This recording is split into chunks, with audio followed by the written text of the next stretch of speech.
So matured actually results కూడా ఎంత మెచ్యూర్స్ ఉన్నాయి, పర్ఫార్మెన్సెస్ ఎంత మెచ్యూర్డ్గా ఉన్నాయో. ట్యూన్ చాలా బాగుంది, చాలా చాలా బాగా నచ్చింది నాకు. And it's like lyrics Ram Joga Shastri గారు, మీకు తెలుసు ఆయన చాలా బాగా సరస్వతి పుత్రుడు, ఆయన చాలా బాగా రాశారు.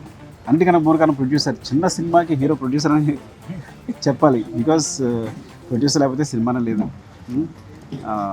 అంటే ఇలాంటి ప్రాజెక్ట్కి ఇంత సపోర్ట్ ఇవ్వడం అనేది చాలా గొప్ప విషయం. కొద్ది ఫ్రమ్ దుబాయ్, ఇప్పుడు దీనికోసం ప్రత్యేకంగా వచ్చాడు తను రిలీజ్ కోసమని. అండ్ దుర్గా ప్రసాద్ గారు, చిన్న సినిమా అనేసరికి ఇంత బడ్జెట్ రిస్ట్రిక్షన్స్ ఉంటాయి, ఇంత ఏ ఫ్రేమ్ ఉంటుంది, వాళ్ళకి ఎన్ని వనరులు ఉంటాయి నాకు తెలుసు బాగా. ఇందులో చాలా మంచి విజువల్స్ తీశారు, ఆ మూడ్ ఎక్కడ పోనివ్వలేదు, చాలా చాలా బాగా చేశారు ప్రసాద్ గారు. అండ్ మొత్తం సినిమా అంతా మొత్తం ఎగ్జిక్యూట్ చేసింది ప్రజెంటర్ ప్రభాకర్ గారు. ప్రభాకర్ గారు ఈ సినిమా ప్రజెంట్ చేస్తారు. సో పృథ్వీ దుబాయ్లో ఉంటే మొత్తం ప్రాజెక్ట్ అంతా పాప ఆయన చూస్తున్నారు దగ్గర ఉండి, డైరెక్టర్కి సపోర్ట్గా. 5th teachers day, happy teachers day. మీరే మంచి టీచర్. అవునా, గురువులందరికీ మీరు చాలా మందికి డైరెక్ట్ గా మీరు టీచ్ చేసి ఉంటే మాలని చాలా మందికి ఇండైరెక్ట్ గా కూడా చాలా inspiration sir. So you are a real teacher. Thank you so much. Thank you so much.